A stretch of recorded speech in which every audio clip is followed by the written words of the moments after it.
muito interessante que um depoimento, são vários depoimentos de mulheres executivas, e um deles a executiva fala que eu odiava quando eu ia fazer entrevista ou qualquer coisa, vinham me perguntar, mas como você escolheu a roupa, o look de hoje?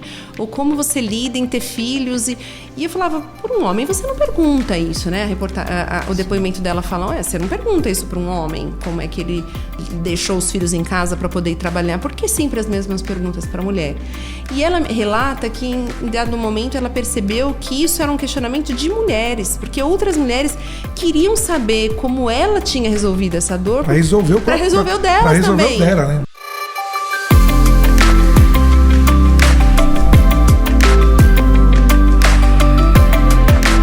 Olá, seguidores do Estúdio Para o Seu Conhecimento.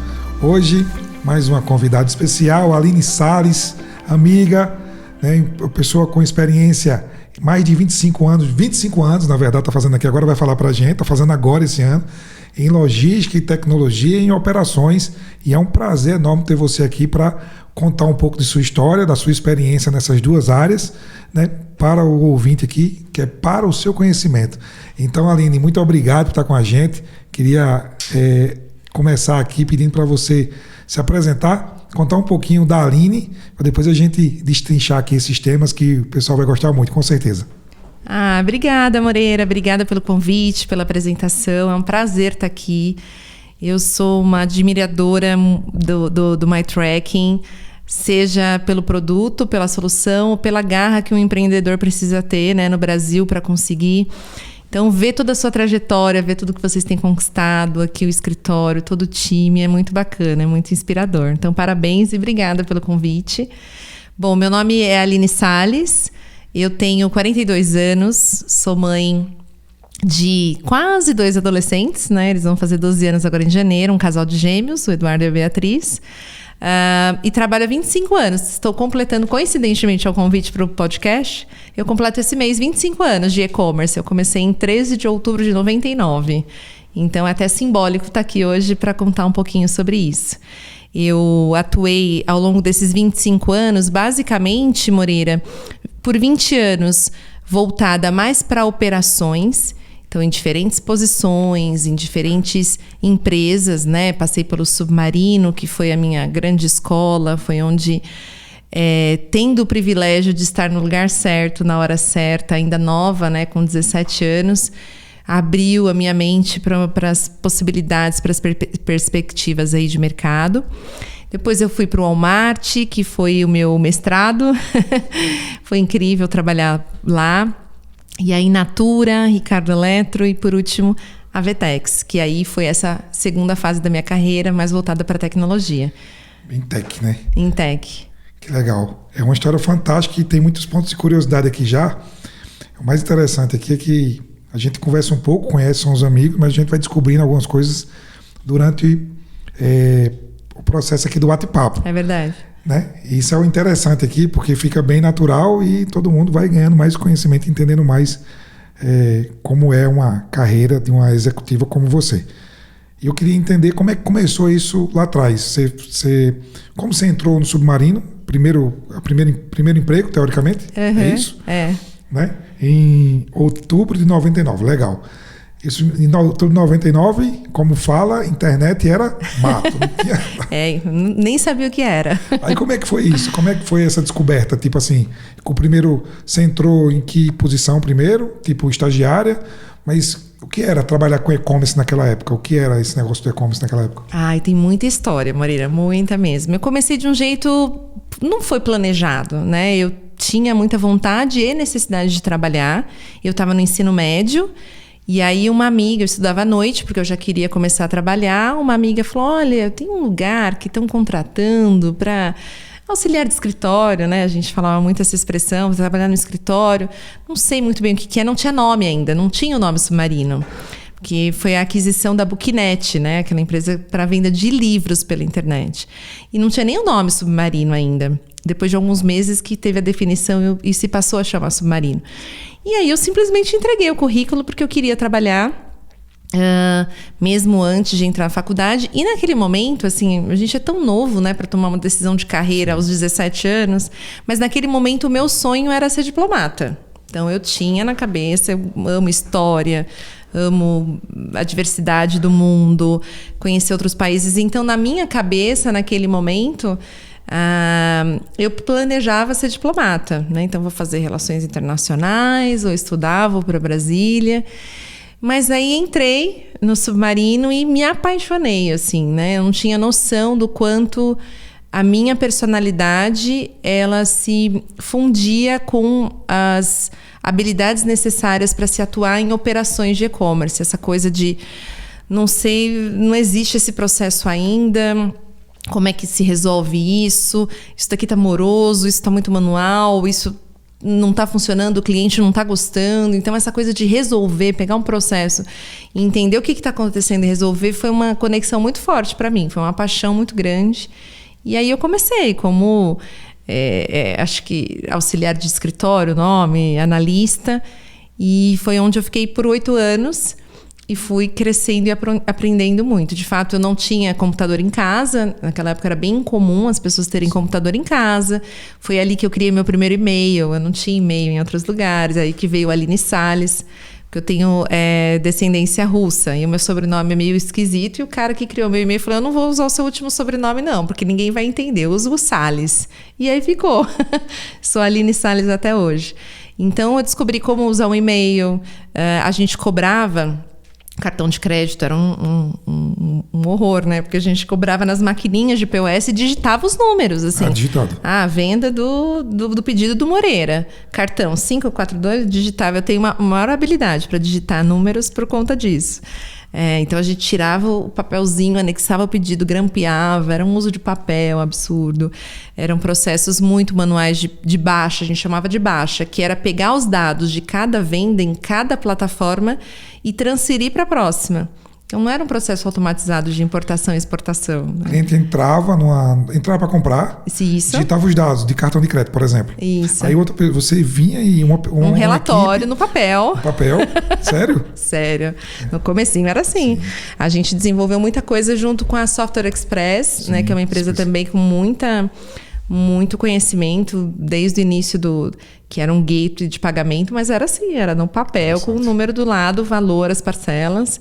Imagina, né? O e-commerce era um sistema, o plataforma era um sistema, de vendas era uma coisa, o WMS, o gateway. Então, a gente tinha que pegar em arquivos TXT os dados de todas as transações e transferir para o próximo. Aqui vai para o gateway, cobrou. Fraude, eu descobri fraude com um delegado me ligando, um delegado do Ceará me ligando. A gente achava que era o nosso maior cliente, que ele comprava muito, mas era um fraudador. Ele estava preso momentaneamente ali. E o delegado queria entender o que aconteceu, tudo que ele comprou. E a gente super frustrado, sem entender, porque achava que ele era o maior cliente ali, né? Então, aí que fui descobrir o que é um chargeback, o que é uma venda não reconhecida, porque o proprietário do cartão não reconheceu. E a gente recebia as cartinhas físicas no papel, tinha que abrir uma por uma. Então, era muito manual, era muito... Esse processo de baixa levava em torno de 3 horas entre você pegar os dados de uma plataforma, do site, depois para o RP, depois para o gateway, até o WMS, para ser feita todo o processo de separação dos pedidos. Então, hoje o que a gente faz em segundos, lá eram horas para fazer. Era muito diferente, muito mesmo. Já com inteligência artificial, já tá, né? Muita coisa, né? Imagina. Nem... a gente não imaginava, né, que isso ia acontecer, né? Toda essa mudança, essa disrupção que aconteceu de integrações, de sistemas e tecnologias que a gente tem hoje. Mas olhando para o seu perfil, né? E vendo todo mundo que a gente bate um papo e passa aqui também, tem sido um aprendizado para mim, bater um papo com vocês, com todos os convidados. Imagina. E também os amigos de mercado, e a gente olha que o profissional diferenciado, normalmente ele tem essa inquietação, né? Pela resolução do problema, por descobrimento de novos processos, por implementar novos processos. Às vezes, quando você chega num lugar que está tudo processo muito definido, e você não tem a oportunidade de mudar ou melhorar, né? Você acaba se frustrando um pouco. Eu particularmente gosto muito de criar coisas novas. Está dentro de quem é tech, está dentro de quem é logística também. Exato. Então, acho que você fez muito bem em estar nessa área, porque contribuiu bastante, inclusive com a gente aqui, que eu vou contar já um pouco dessa nossa relação, como que a gente conheceu, como que eu conheci a Aline Salles. Mas eu queria pegar um gancho também dessa entrada sua no Submarino logo cedo, que a gente estava falando agora há pouco, dessa importância do estágio, né? Do estágio, da primeira oportunidade. Com certeza para você foi muito importante para a descoberta da sua carreira. E existe uma mudança muito grande hoje, as novas gerações, né? Um super desafio. Aqui nós temos muitas garotas e garotos da nova geração Z e todas as letras que existem, né? Graças a Deus vocês estão aqui, mas nem todo mundo, né? O mundo não está pensando muito assim, né? E eu acredito muito nessa importância. Queria que você falasse dessa importância para você, de começar cedo. Você falou um pouco, mas começar cedo, de descobrir essa profissão. Eu tinha um sonho de ser diplomata, acabou indo para a área de tecnologia fantástica do e-commerce.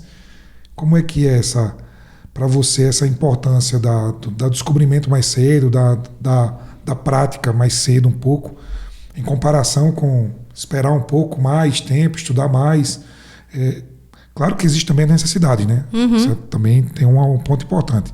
Mas também tem a relação com o dinheiro também, que eu acho que é importante também. A pessoa começa a ter relação mais cedo.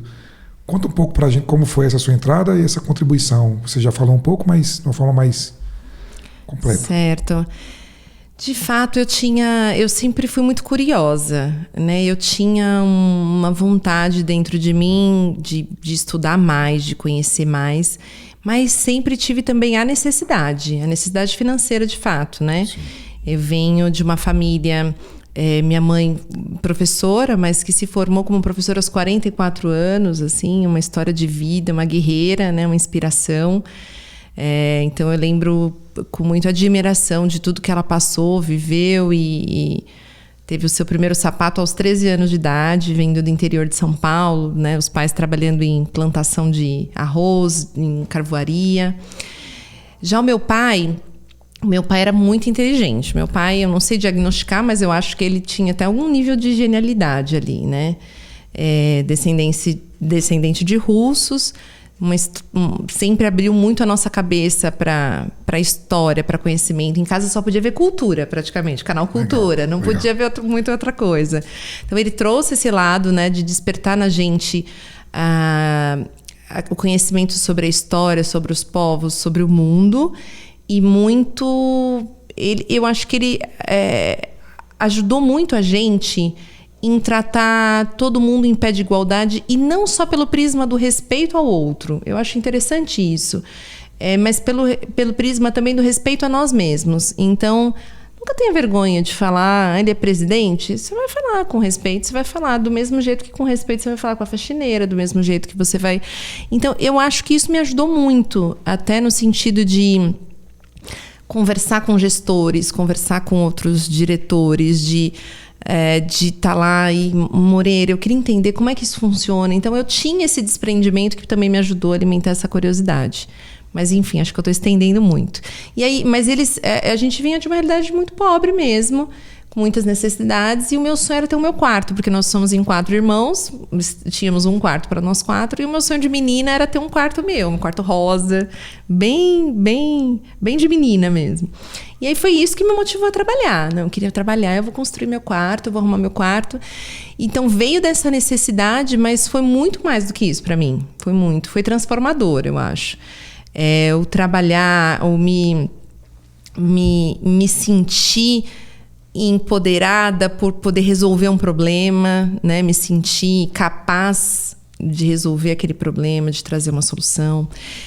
Conhecer pessoas. Eu tenho amigos até hoje. Ontem mesmo eu estava tomando um café que foi um líder maravilhoso meu, o André Shinohara, e que eu aprendo muito e que me acolhe, me escuta.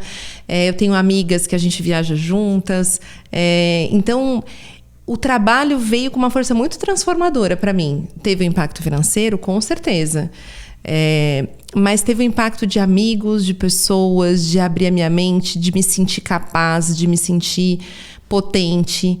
E foi muito além do que eu imaginava. Então, comecei cedo e para mim foi bom. A minha experiência foi positiva. Eu não me arrependo. Claro que tiveram algumas renúncias.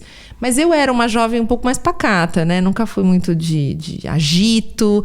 Então, talvez eu não tenha sentido tanto esse lado. Mas para mim foi muito bom. É conhecimento sobre dinheiro, sobre a dinâmica de como as coisas funcionam, de mundo, de respeito, de aprendizado, de autoestima, né? Isso tem impacto na autoestima, né? Principalmente para quem vem das classes mais despriorizadas, a gente acaba vendo, não, eu sei fazer alguma coisa, eu posso contribuir, eu posso colaborar. Então, isso foi muito bacana. E aí, eu consegui uma bolsa de estudos pelo Mackenzie. Então, também é uma instituição que eu respeito muito, admiro muito. Eu tive uma ótima formação e respeito por esse lado, assim, por essa abertura de portas que o Mackenzie faz de vários trabalhos filantrópicos para poder dar acesso a um ensino de qualidade para quem não tem, né, essa possibilidade. Então, sim, Moreira, para mim foi muito importante, foi muito rico e eu não me arrependo. Foi bom começar cedo. Que legal, isso é muito bom e isso vai muito de encontro, assim, a gente tá vendo os coaches, né, então, arregaça as mangas, né, vai em busca do seu sonho, né. E a gente falando com pessoas que de fato fizeram isso acontecer de verdade, tem um exemplo muito mais sólido e verdadeiro para contar essa nova geração. Essa nova geração precisa de fato dessas mensagens. Porque a gente escuta sempre dos nossos pais, né?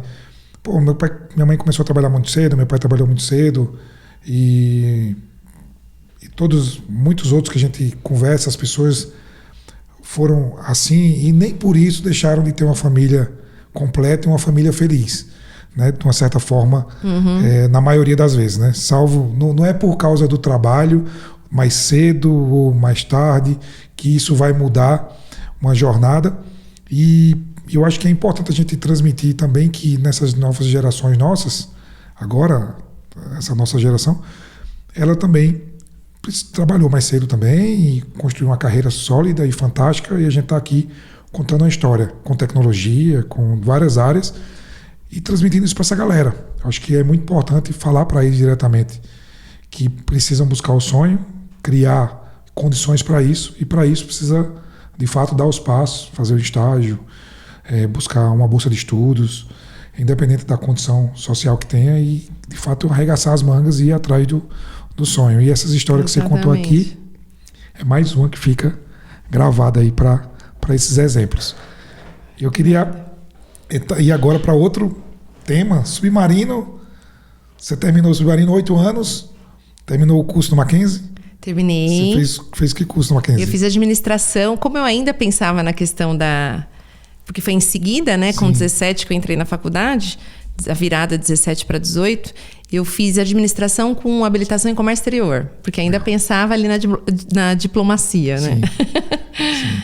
Não que eu não use a diplomacia no meu dia a dia, mas um outro tipo de diplomacia. Sim. Então, durante o submarino, você se formou no Mackenzie. Isso. E saiu do submarino com que cargo e como foi a entrada do Walmart? E até antes de você responder, já tem uma outra pergunta aqui que é, a gente já falou aqui sobre o telefone tocar, né? E o telefone, a história todo mundo já sabe, e o telefone tocar é justamente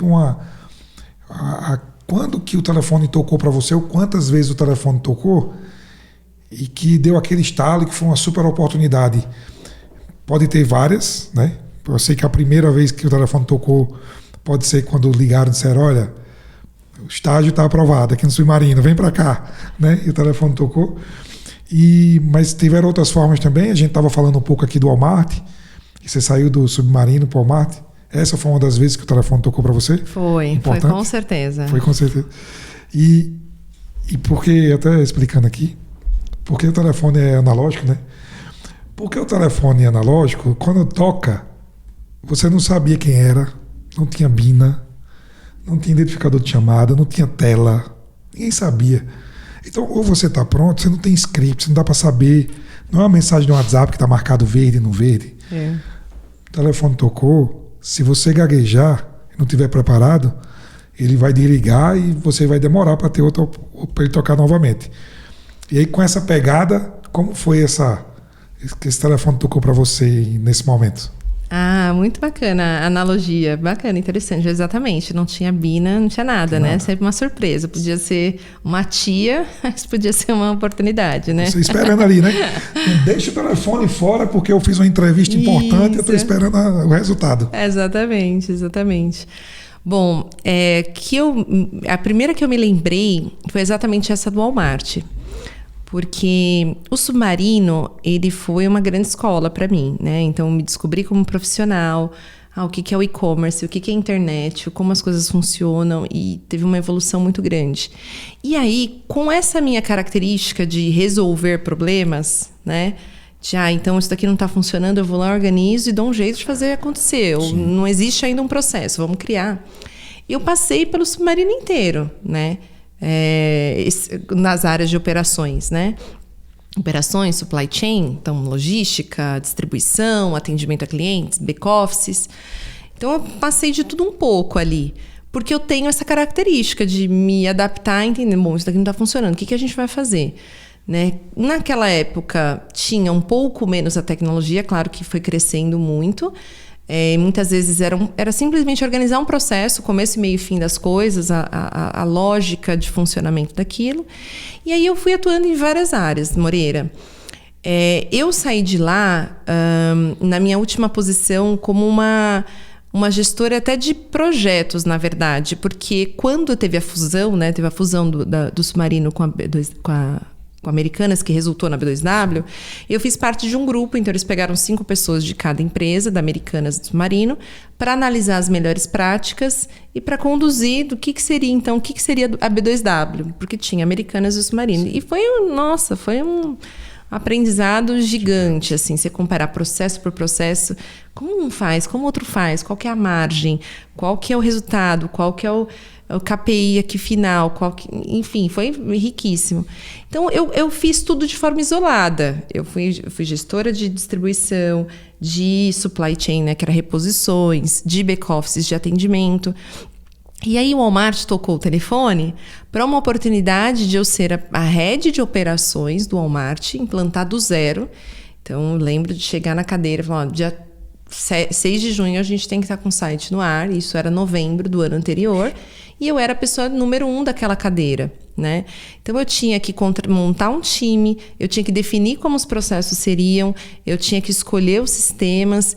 Então, foi uma oportunidade muito grande para mim. E, claro, se a gente entrar aqui nas particularidades, nas diferenças de empresas, você pega um Submarino com espírito de startup, né, onde a área de criação trabalhava de bermuda e chinelo, e você vai para o maior varejista do mundo, que é o Walmart, dá só um podcast só sobre isso. Mas eu acho que foi esse telefonema, e eu acho curioso como eu abracei com muita segurança, assim, acho que na hora você nem faz a análise, né? Eu vou. Eu vou, e tô pronta? Tô pronta, vamos embora. E hoje, mais velha, eu olho para trás para essas experiências e falo, nossa, eu nem titubeei, né? Eu fui. Um misto de coisas. Eu acho que eu me sentia preparada porque o Submarino me possibilitou isso, num ambiente muito seguro, de uma gestão muito próxima, muito transparente. É um ambiente que não se repete, eu acho. Difícil de se repetir, de tão bom, de tão positivo e de tão inovador que foi. Mas eu me senti pronta para absorver esse desafio, para encarar essa cadeira número 1. Nem sabia que o desafio era tão grande quanto de fato ele foi. Mas eu me senti pronta. Eu acho que por isso, por essa vontade de resolver as coisas, por essa curiosidade e pela bagagem que o Submarino me trouxe. Que legal. Muito boa a história. Muito bom. E imagina o desafio porque você é muito nova. Como você é hoje, muito nova. Muito então, nova. Nessa época ainda mais ainda. Então, deveria ser, de fato, uma extrema responsabilidade. Eu tenho uma observação, um fato interessante, um caso interessante para contar sobre esse negócio de trabalhar em vários setores, né? Quando eu comecei a trabalhar na indústria do CLT, fui com 22 anos ou 23 anos. Eu tinha feito técnica eletrônica, técnica em eletricidade, e tinha trabalhado durante a faculdade, fiz engenharia, não concluí, porque eu fui empreender. Fiz engenharia em Minas, cursei acho que uns 3 anos, mas acabei indo empreender. e fazia muitos serviços. Era eletroeletrônico, eletricista, industrial. E também automação, fazia automação de máquinas. Mas já saí do Senai pronto. O Senai me deixou pronto. Foi muito legal. E durante a faculdade, acabou fazendo os bicos, ganhava dinheiro, e fui ganhar dinheiro nesse momento, né? E depois de eu quebrar um negócio pequeno, uma copiadora que eu tinha junto com um sócio, um amigo meu ligou para mim e disse: tem um emprego para você aqui numa indústria de móveis chamada Móveis Ayan. Era inclusive do grupo da Lojas Maia, lá da Paraíba, estava muito forte. E aí eu fui para lá. E aí o superintendente, e a vaga era para trabalhar com o superintendente para implantar RP. E eu não sabia nem o que era RP, fui pesquisar. E aí eu gostava muito de computadores e tudo isso. E aí fui aprender, de fato aprendi. Mas o caos é o seguinte, sobre trabalhar em vários setores. Porque o diretor, na época o cargo dele era superintendente, seu Nelson, então, um grande abraço para ele, é um mentor.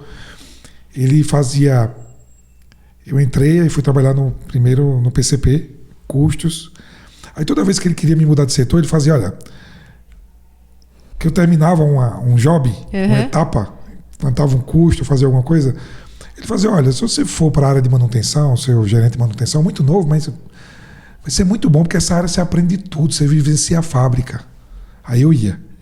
Aí depois ele, mas se você for para a área de tecnologia, implantar o sistema todo por completo, tocar a tecnologia da empresa, vai ser muito bom, porque essa área é a que mais cresce. Ele ia me mudando, né? Passei 4 anos lá e em 6 meses ele fazia um job rotation, eu ia mudando de setor, porque não tinha nada estruturado, era tudo novo e eu gostava.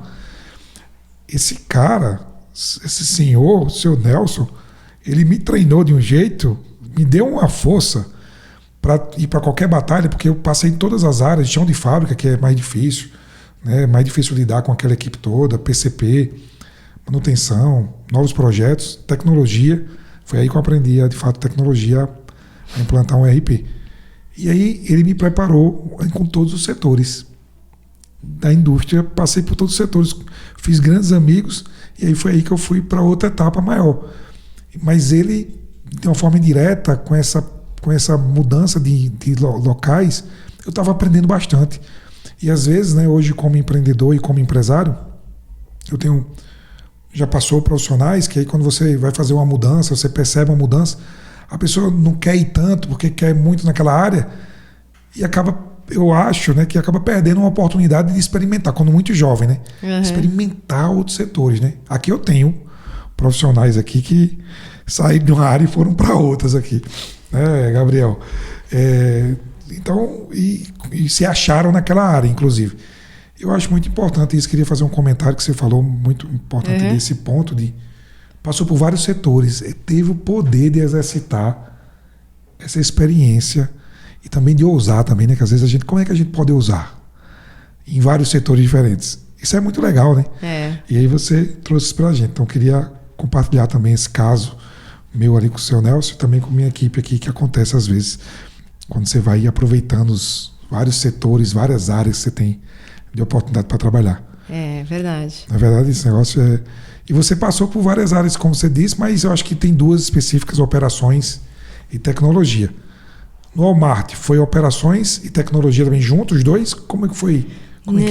Não. A minha relação com a tecnologia nessas empresas, né, como os Marino, Walmart, Ricardo Eletro, Natura, foi muito de um uso interno da tecnologia. Cliente. Então eu tenho um processo para melhorar, envolvendo o cliente ou não, ou a própria operação, né? Eu preciso acelerar o processo de picking, eu preciso aumentar a produtividade no picking, no packing, eu preciso dar uma experiência melhor para o cliente final de tracking das mercadorias, dele saber onde está o pacotinho dele.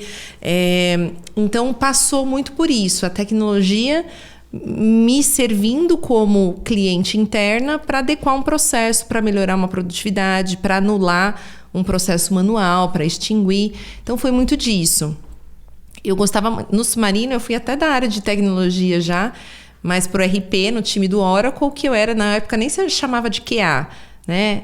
Quality Assurance. Eu era testadora, o pessoal, a menina dos testes. Então fez chama a Aline para testar. Então, eu sempre tive essa conexão e esse gosto, né? Por estar próxima. Mas nunca como uma área de tecnologia, de fato, uma empresa de tecnologia. Usando muito a tecnologia e evolução de produtos. Criando produtos do zero, sim. Mas para atender dores internas. Então, vamos criar um processo para atender a reversa. Então, um produto para atender a reversa. Internamente. Para revenda para fornecedores. Não.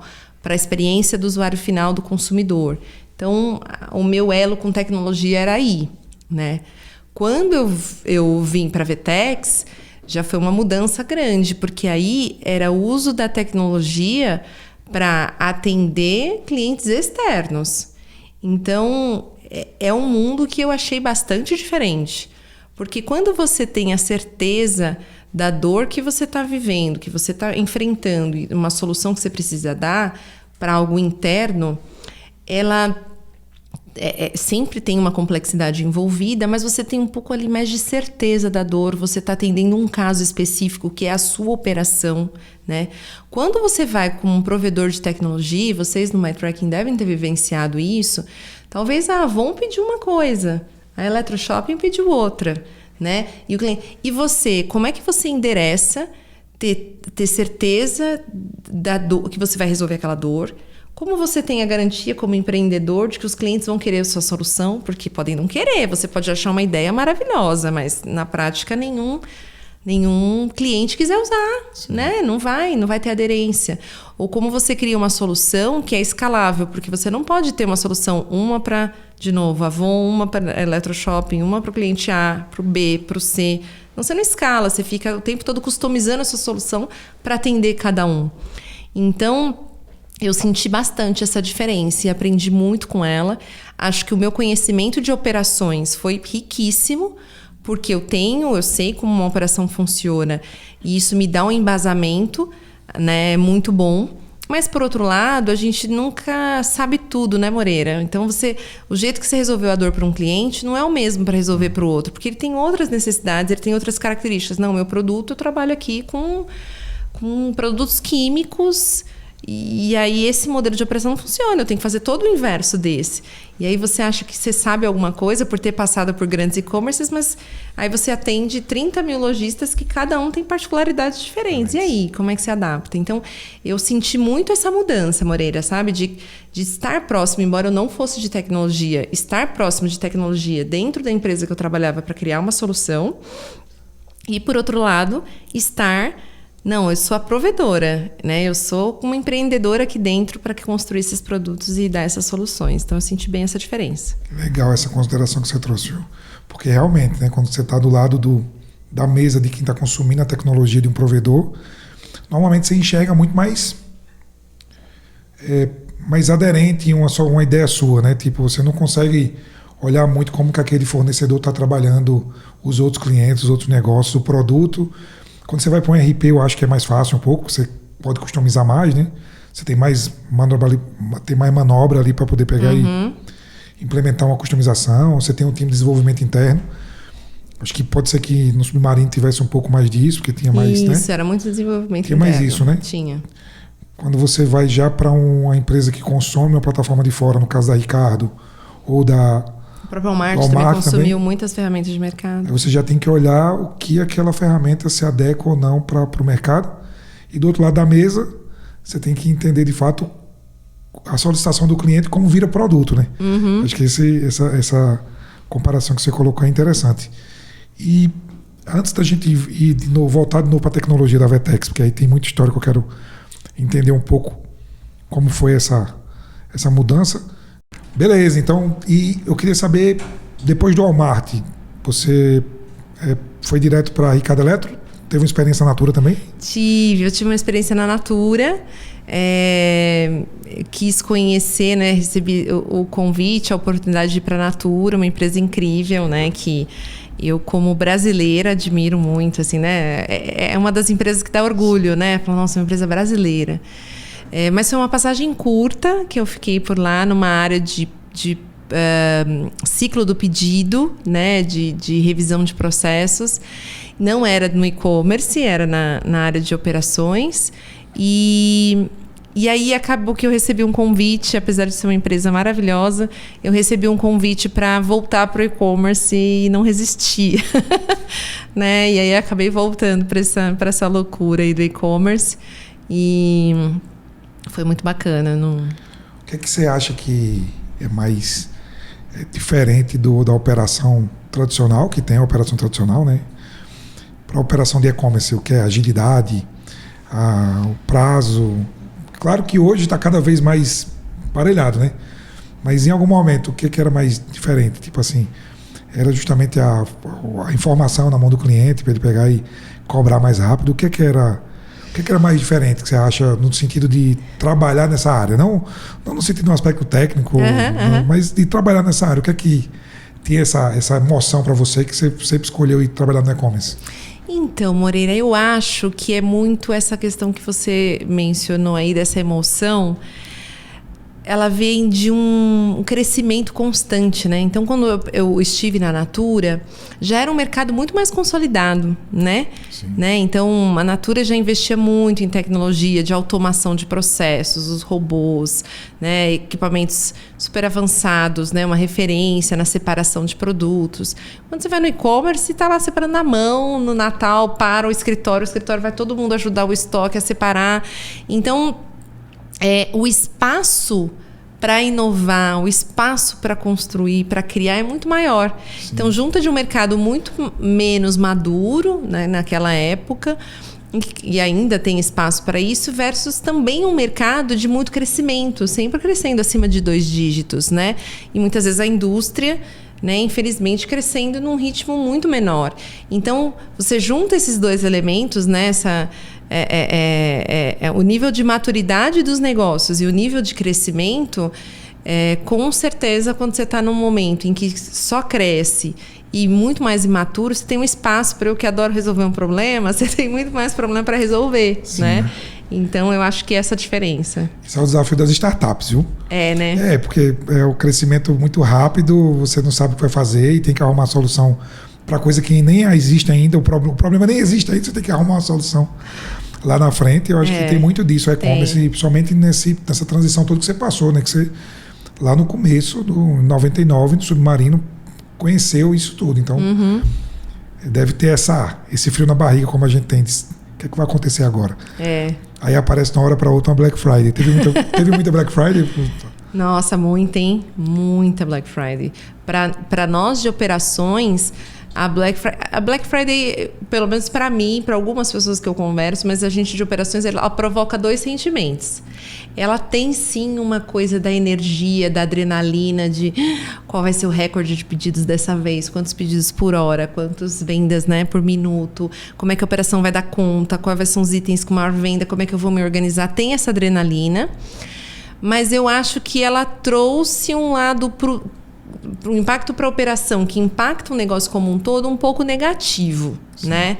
Porque ela acabou um pouco com o Natal, né? Então, a gente tinha nosso pico de vendas, ele era mais diluído, né? Então, durava ali uns 40 dias esse movimento de final de ano, de vendas de Natal, para uma venda muito concentrada em 2, 3 dias, e que isso operacionalmente traz vários problemas, porque você precisa ter uma operação montada para aquilo, ter gente contratada para atender um pico, né?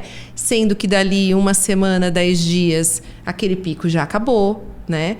Então, muitos sistemas, né? A gente vê até hoje algumas plataformas que não conseguem ficar no ar durante toda a Black Friday, porque é um pico de acessos muito grande. Sim.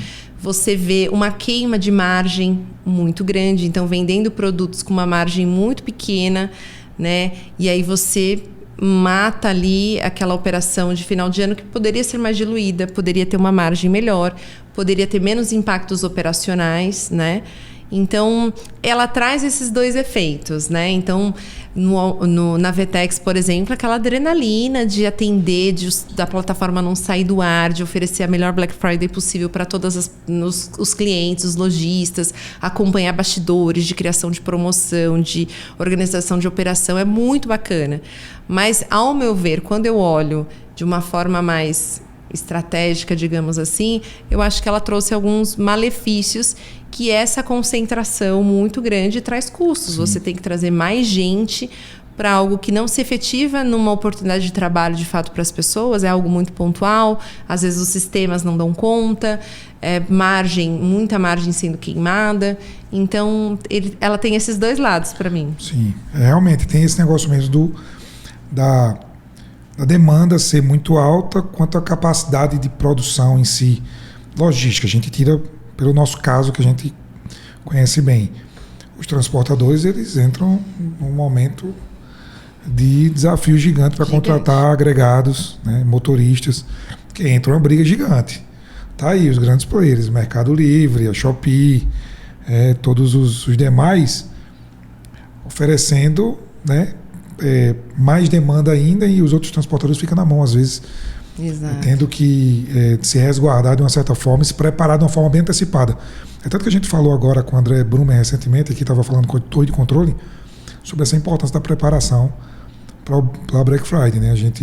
E operações gigantescas como essa, você está sempre muito bem preparado antecipadamente, porque vai acontecer esse boom normalmente, e quanto mais você está preparado tecnologicamente, com gente, para atender aquilo, maior a chance do sucesso ser maior. E de fato é uma data que eu vejo muito também do meu lado como uma oportunidade das marcas se mostrarem. Eu acho que é uma data de marca, né? Uma data de experiência também, né? Porque se você compra um determinado e-commerce e não recebe, você está marcado como uma experiência negativa. Exato. Se você recebe no prazo, você vai olhar, poxa, eu comprei com 30% de desconto e ainda recebi no outro dia.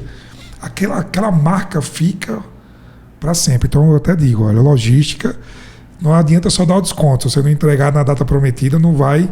É melhor você prometer uma data que cumpra do que não cumprir, porque a experiência está relacionada a tudo, né? Está relacionada ao momento de compra e também à entrega. E aí eu já chego agora nessa nossa timeline aqui, sua, na verdade, timeline aqui de experiência com operação e tecnologia. Como foi, e eu sei que você implantou e geriu na Avetex operações relacionadas à tecnologia e logística, né? Queria que você falasse justamente dessa importância entre essa visibilidade para o cliente, o tracking, a informação e a importância da entrega no processo de compra, né? Eu acho que você tem total experiência com isso, tanto nas outras empresas que passou, mas acho que na Avetex você experimentou isso do lado tech, também do lado de oferecer esse serviço como um diferencial para os clientes. Conta como é que foi isso e a importância dessa ligação para a venda concreta com sucesso. Legal. Olha, Moreira, ótima pergunta.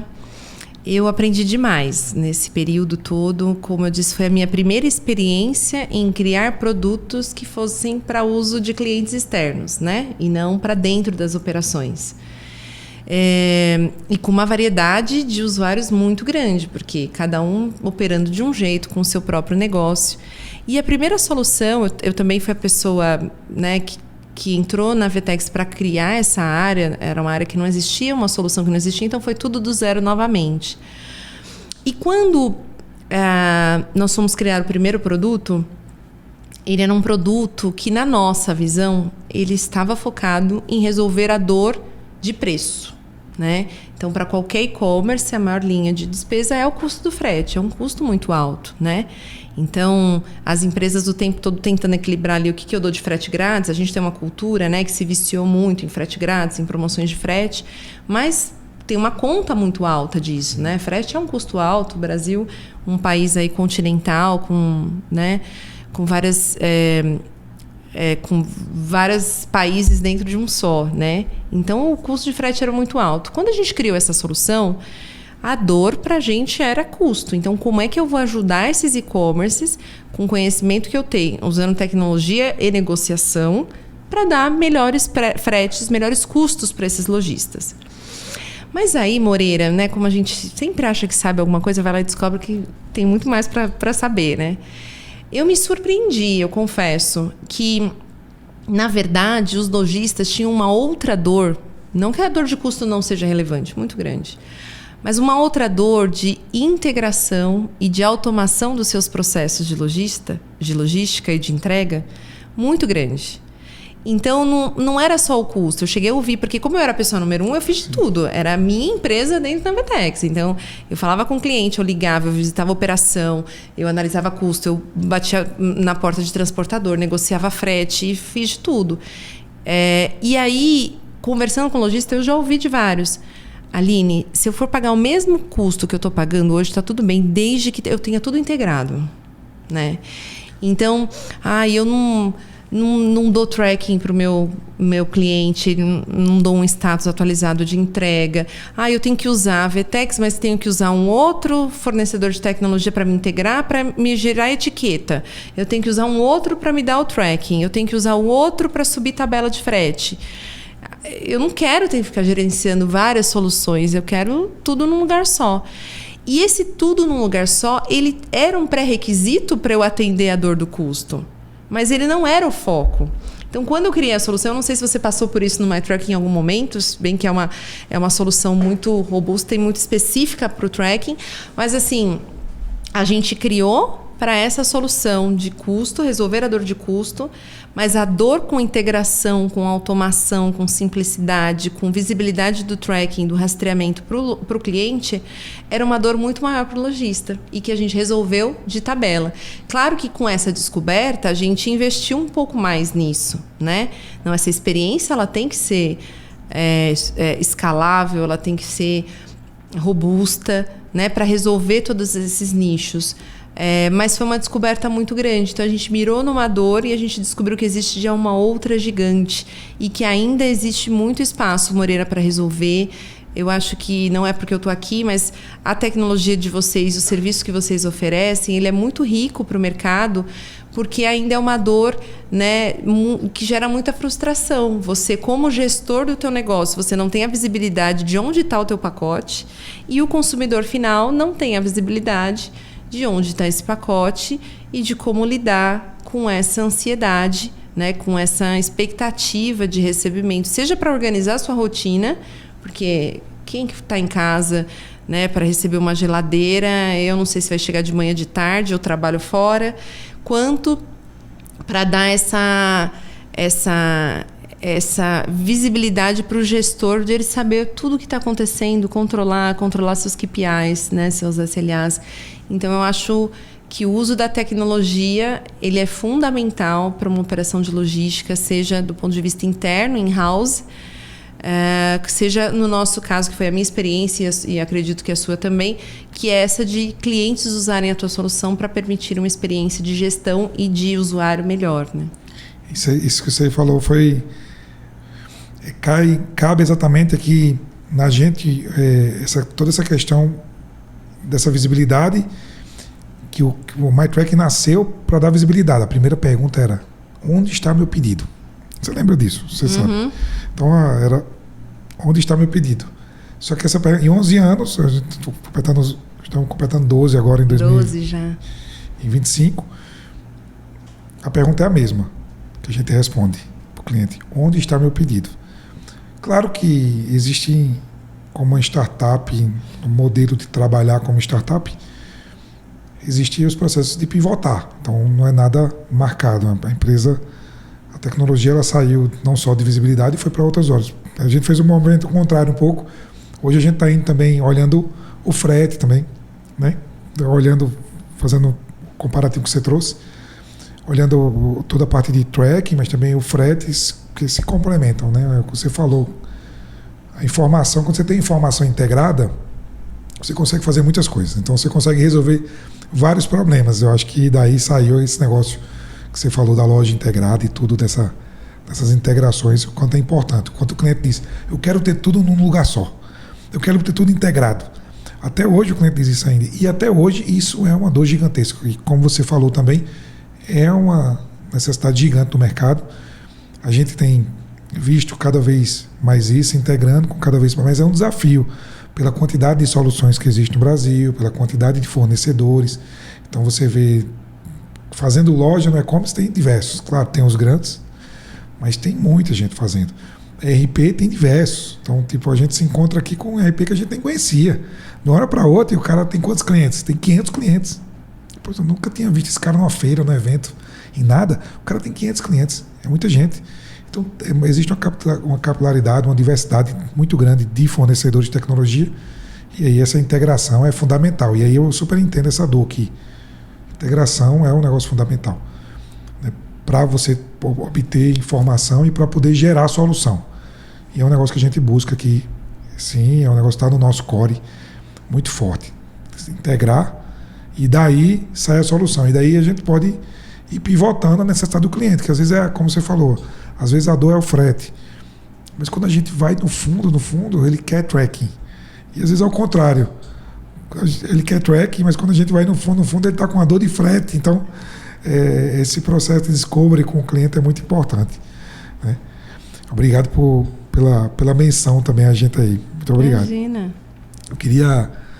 Nós estamos já completando aqui um tempo interessante de podcast. Eu sei que tem muita conversa, mas eu não queria deixar de passar um momento da sua carreira, que eu acabei pulando aqui um pouco, na Ricardo. Você passou quanto tempo na Ricardo Eletro? Ricardo, 6 anos. 6 anos. Foi onde a gente se conheceu. Isso. Né? Você era nossa cliente. E eu fiz uma pergunta aqui pro Léo, vou fazer para você também. Como foi trabalhar com o Ricardo lá? Como é que foi trabalhar com o Ricardo? Com o Ricardo Nunes, né? Ricardo Nunes. Que o Ricardo tinha aquele negócio, vamos vender, vamos fechar, tal. Como é que era uma Black Friday com o Ricardo, né? O Ricardo eu tive algumas fases, né? Porque eu trabalhei, acho que por 4 anos desses 6 anos, numa estrutura que era um pouco mais à parte. A gente do e-commerce, né? O Léo, ele ficou o tempo todo vinculado à loja física, logística, operação. Então, eu acho que ele teve uma vivência de mais tempo com a liderança da Ricardo. Então, a gente tinha uma business unit, né? Uma unidade de negócios ali que era o e-commerce com uma gestão à parte. Sim. Então, o meu gestor, por exemplo, era o Marcelo Ribeiro, tão ansioso quanto Ricardo, né, mas com perfis de atuação diferentes e com vivências diferentes. Então, teve um lado em que eu era um pouco mais espectadora e via o Ricardo como um personagem ali, como um líder, com alguém com uma energia 330, querendo mover, fazer as coisas acontecerem, com uma energia muito forte. Então, um pouco mais distante. Quando eu fui para assumir, eu fui convidada para assumir os mesmos desafios do e-commerce para a loja física da Ricardo, aí sim eu estive mais próxima, né? E principalmente do irmão dele, que era o Rodrigo Nunes, que era quem tocava a operação. Então, o Ricardo, ele sempre ficou mais voltado ali para comercial, marketing, né? Esse lado. E o Rodrigo mais para operações. Então, eu reportava para o Rodrigo Nunes, que é irmão do Ricardo, que também com muita energia, assim, um trator Então, eles têm um DNA ali, eles têm uma característica de fazer as coisas acontecerem. Não importa, né? Aqui acabou a energia, a gente vai dar um jeito, vai puxar o gerador, vai fazer acontecer. O gerador queimou, então a gente vai ali na esquina, vai pedir emprestado. Eles têm uma... como é que eu poderia usar? Eles têm uma... É impossível falar não para eles. Assim, o não tá no vocabulário. Eles têm uma coisa de querer desviar até achar a solução. Não, tem que dar um jeito. Não, tem que ter uma forma de trabalhar. Então, eles têm muito essa característica e foi muito bacana aprender com isso. E só pegando gancho, tem algo que, né, me veio aqui à mente agora, que a Ricardo me deu uma possibilidade de conhecimento sobre o Brasil que foi muito marcante, assim, porque diferente das outras marcas que eu trabalhei, nacionais ou não, né, o Walmart, americano, sempre muito forte a venda em São Paulo, né, o eixo São Paulo, Rio e no máximo Minas. Verdade. A Ricardo, por exemplo, lojas físicas nunca teve em São Paulo, era tudo fora de São Paulo. E assim, isso me deu uma dimensão de Brasil, assim, que eu sou muito grata, assim, eu viajei o Brasil inteiro. Acho que hoje deve ter 1 ou 2 estados brasileiros que eu não conheço. Eu conheci o Brasil inteiro, de ponta a ponta. E isso, como cidadã, foi muito rico. Né? Por essa percepção de Brasil não é São Paulo e Rio. Não é. Né? A gente tem uma complexidade muito grande. A gente tem uma riqueza de conhecimento no Nordeste, de formação, de capacitação de profissionais, ali o eixo João Pessoa, Campina Grande, e que às vezes a gente aqui em São Paulo não sabe, né? Porque só vê a história do imigrante, né? Não vê todo o outro lado da riqueza que existe sim no povo nordestino, como é o norte, como é fazer uma entrega de barco, né? Então, a realidade das estradas brasileiras, em muitos locais, o regionalismo ali do sul, o sulismo, né? Então, que parece outro país também dentro do nosso país. Então, eu acho que o Ricardo, né, ele passa muito essa energia, essa força do empreendedor que veio do nada e que construiu algo muito forte, que eu admiro demais. Todo empreendedor eu admiro, porque eu estou muito ali na vida executiva, mas a coragem de pôr a mão no bolso, né, e de empreender, de começar do zero, levar muito não, levar muito tombo, eu admiro. Então, o Ricardo tem isso muito forte, mas a empresa Ricardo Eletro me ensinou muito sobre o Brasil, sobre o povo brasileiro, sobre a diversidade que a gente tem, sobre o respeito, as diferenças, a força que cada região tem. Então, isso foi muito rico para mim. Que legal, muito bom você trouxe. E tem um negócio na Ricardo que eu acho que era interessante, porque além de ser o Brasil todo, teoricamente, eles consolidaram 5 empresas diferentes, com culturas diferentes, porque as culturas não eram só as culturas regionalizadas das cidades, dos estados, porque é muito diferente do jeito que um gerente trata uma loja em Manaus, que trata no Rio de Janeiro e que trata em Campina Grande, na Paraíba. A forma, né, com que a cultura que está dentro daquela pessoa para trabalhar um liderado, uma pessoa da sua equipe, ou até o cliente na venda, né? Como é que ele chega para você vender, né? Você não vende do mesmo jeito que vende aqui em São Paulo. Cada jeito é o mesmo. Se você pegar o vendedor daqui e levar para lá, ele vai ter que se adaptar, né? Ou não vai conseguir vender, porque é diferente. O cliente ele quer ser tratado daquela cultura dele. E além disso, tinha a cultura das empresas, né? Então, tipo assim, né? Ainda tinha essa questão da própria empresa, né? Cada empresa com certeza tinha a sua, eu não conhecia tão bem, mas possivelmente sim, né? Cada empresa devia ter a sua cultura. Insinuante, Eletroshopping, City lá. E as pessoas que saíram daquelas empresas continuaram naquele grupo gigante. Acho que o Walmart também teve um pouco disso aqui no Brasil. Isso, teve também? Com Bom Preço, Grupo Big. No Sul também, com Isso, Big, com Big. No Sul. Então, você passou por essas questões culturais também, né? E aí, pegando esse gancho do cultural, você é uma mulher super desenrolada, com a carreira fantástica, com a passagem por 2 setores que normalmente, né, nenhuma porcentagem não é equilibrada entre mulheres e homens. Sim. A gente tem mais homens de fato principalmente na logística, operação, né? Agora com tecnologia eu tenho muitas amigas fortes em tecnologia, também tenho transportadora, inclusive já um spoiler, vou receber uma dona de uma transportadora aqui em breve, né? Próximo mês. Mas as mulheres, elas tudo que elas colocam a mão dominam, e você dominou essa área, e muita gente tem que saber como é que você dominou isso e como você dominou também esse desafio de ser uma mulher nessa área. Se teve também, né?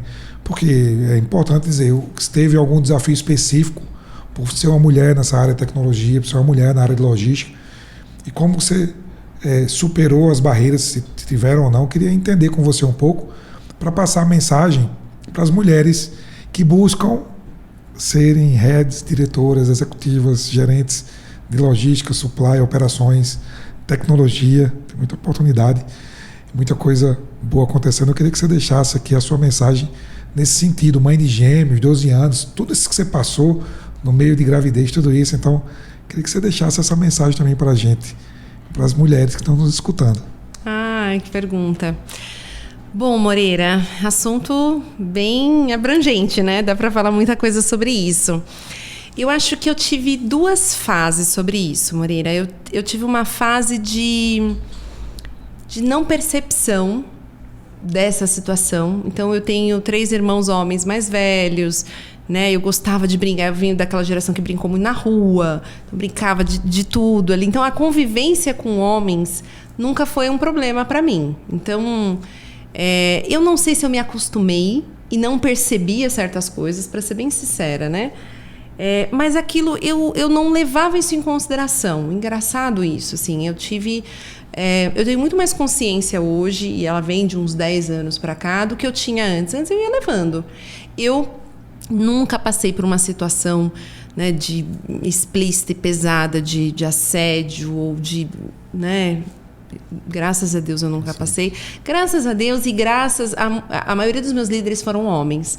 E esses homens que foram meus líderes nunca demonstraram um comportamento machista ou de me limitarem, de não me permitirem um crescimento por eu ser mulher. Então, isso eu sou muito grata a eles, né? Então, um Armando Marquesan, um André Shinohara, um Marcelo Ribeiro, um Flávio Dias, um Carlos Fernandes, vários líderes aqui que eu posso estar sendo injusta de não falar todos, o Murilo Tavares, o Marcelo Spinelli, que a maioria sim foram homens. Eu tive uma líder excepcional feminina pela primeira vez na Natura, que foi a Cida Franco, e tive na Vetex a Renata Lawrence, que também são duas mulheres assim inspiradoras. Então, mas a maioria foram homens e eu tive a sorte e o prazer de trabalhar com líderes homens que nunca me constrangeram ou me limitaram por eu ser mulher. Eu nunca senti isso deles e isso foi ótimo. Então, eu tenho esse benefício, né?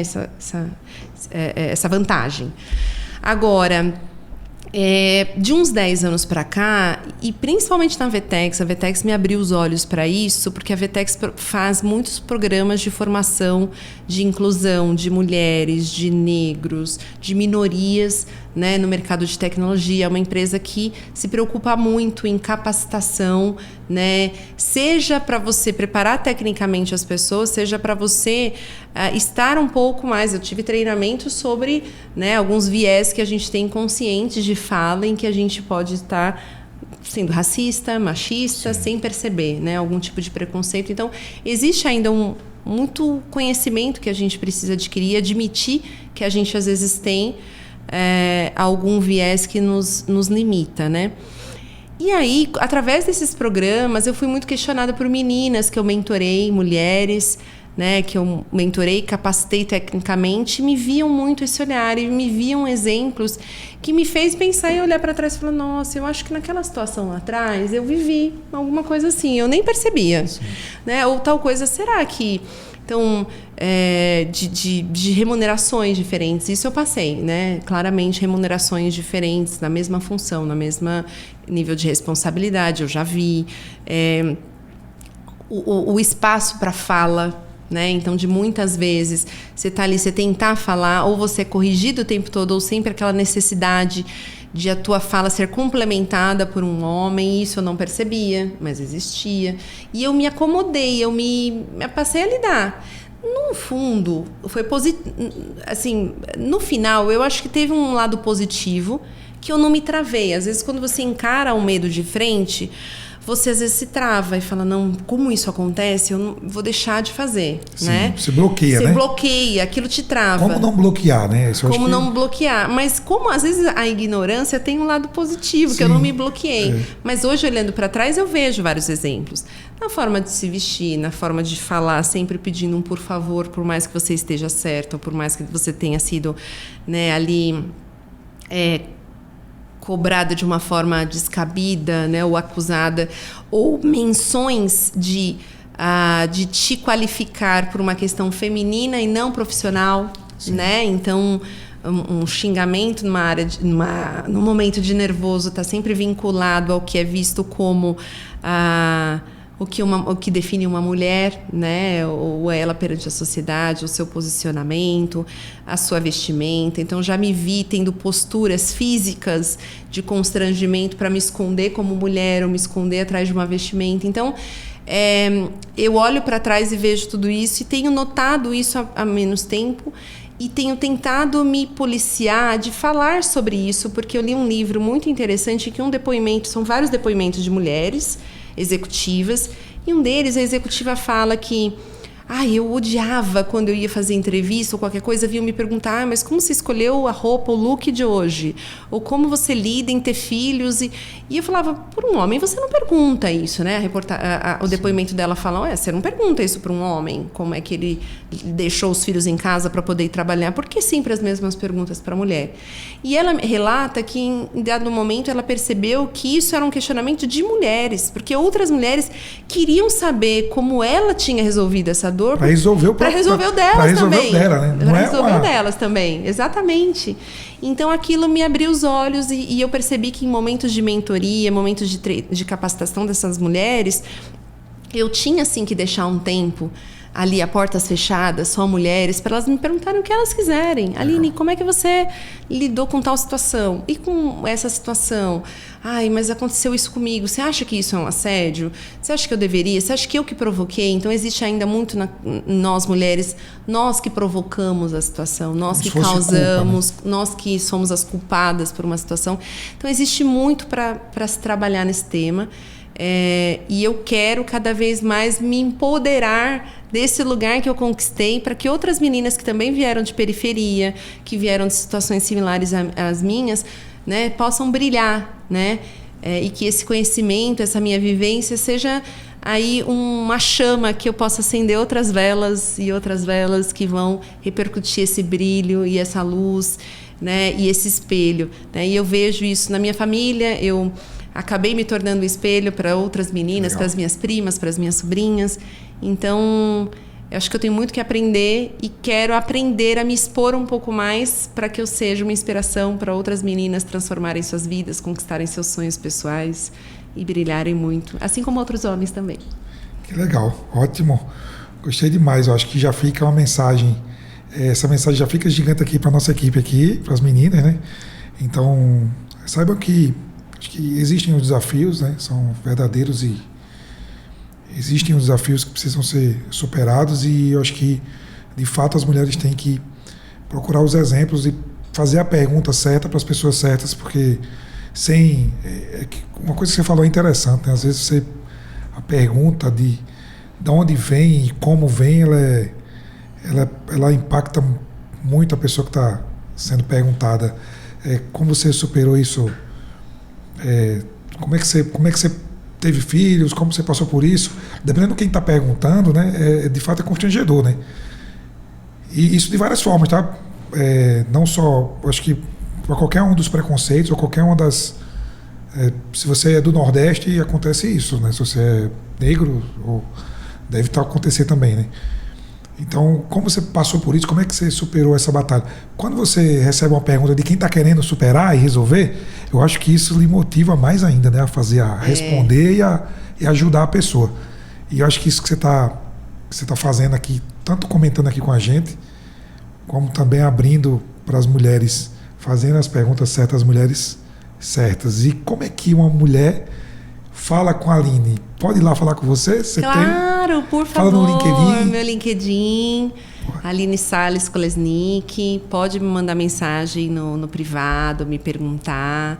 E vai ser um prazer. Eu não sou referência de nada, eu não sou, né? Eu sou mais uma mulher que conseguiu ultrapassar várias barreiras e lutar pelos sonhos, construir uma carreira, dar uma vida melhor para os filhos, criar novas amizades, conhecer outras mulheres incríveis. Então, eu estou à disposição para qualquer bate-papo.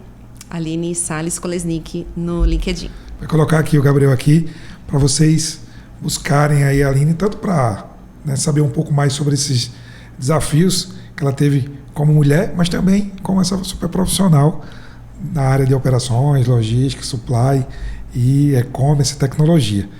Eu queria... Chegando no final aqui do nosso bate-papo, né? Muito grato demais. Estou saindo aqui, acho que de forma gigantescamente grato você estar aqui, escutando de primeira mão essa história.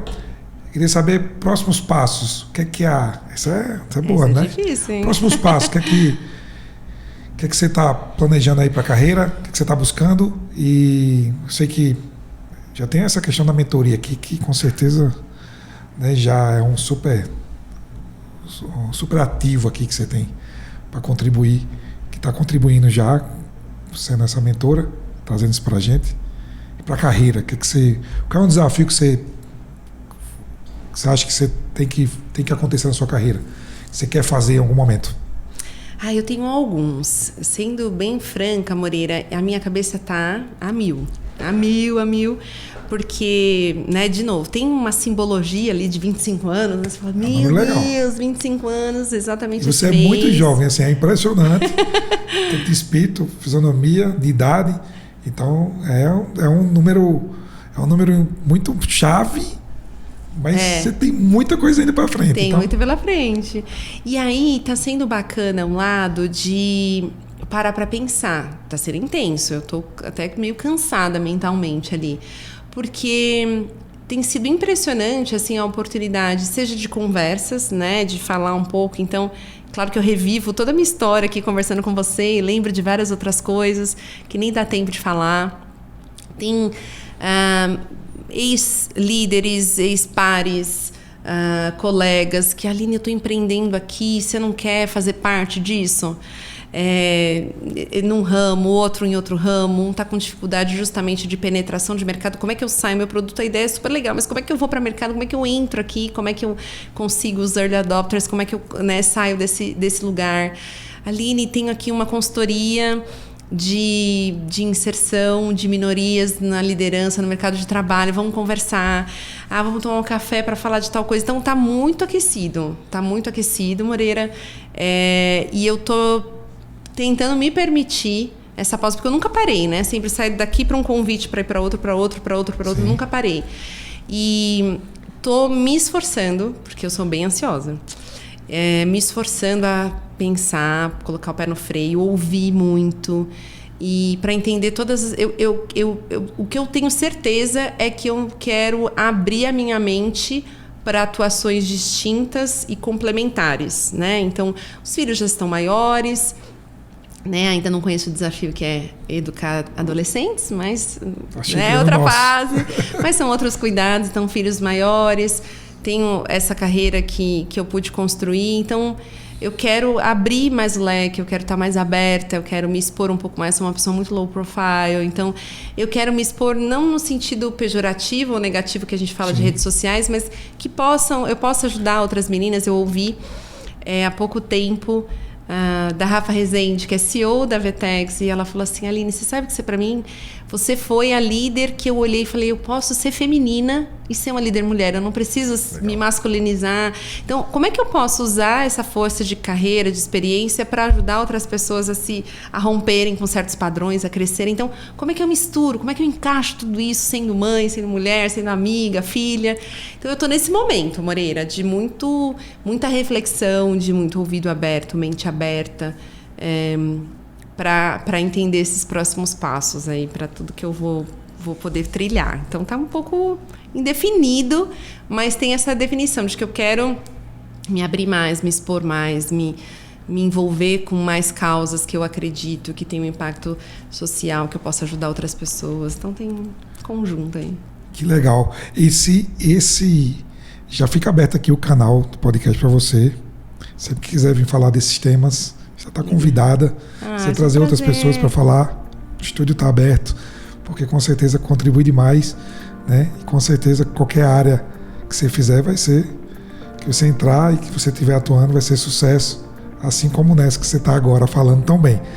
E eu falo assim, que esse negócio é um poder gigantesco, né? Eu estava falando com você antes aqui, estava falando com uma amiga ontem, que eu não conhecia o trabalho dela numa determinada área jurídica, e ela falou no podcast, e eu estava precisando daquilo. Liguei para ela: doutora, estou precisando de você nesse assunto. Eu não sabia. Você vê, eu estou começando a falar agora, tá legal. Essa exposição é necessária também para que as pessoas de fato conheçam seu trabalho. Então, se exponha nesse sentido, mostre que está fazendo isso, porque está muito legal, eu gostei demais, e com certeza o nosso público gostou demais também. Aline, te agradeço, estamos chegando no final aqui, porque não foi um tempo legal aqui de podcast. Gabriel, te agradeço demais por estar com a gente. Deixo para você aqui a última mensagem, fique à vontade para finalizar o podcast. No final, deixe só nossas arrasta para cima e siga nosso canal. Finalizo com você, muito grato pela sua participação com a gente, por contar essa história de experiência em logística, supply, falar um pouco dos desafios do e-commerce, falar um pouco sobre sua carreira de mulher, mãe, nessas áreas que são tão difíceis, não para independente do sexo, independente da... Né, já é difícil, imagine todo o desafio que você passou e superou para estar aqui com muito aprendizado e esforço. Muito obrigado mesmo, obrigado por pela parceria que nós tivemos no passado lá como cliente fornecedor, que foi muito boa também, com a Ricardo Eletro. Eu aprendi a colocar muita coisa no MyTrack por causa de suas solicitações, né? E é só gratidão. Deixo para você o final aqui desse podcast. Eu que agradeço, Moreira, é um prazer estar aqui, um presente, de verdade, fiquei até sensibilizada, calhou com os meus 25 anos e pensar em tudo isso, em trazer essa trajetória à tona, foi uma oportunidade de reflexão, de gratidão, muita gratidão, de nomes vindo à cabeça, sabe? Sim. Vindo nomes aqui para agradecer por essa minha trajetória, então foi muito rico.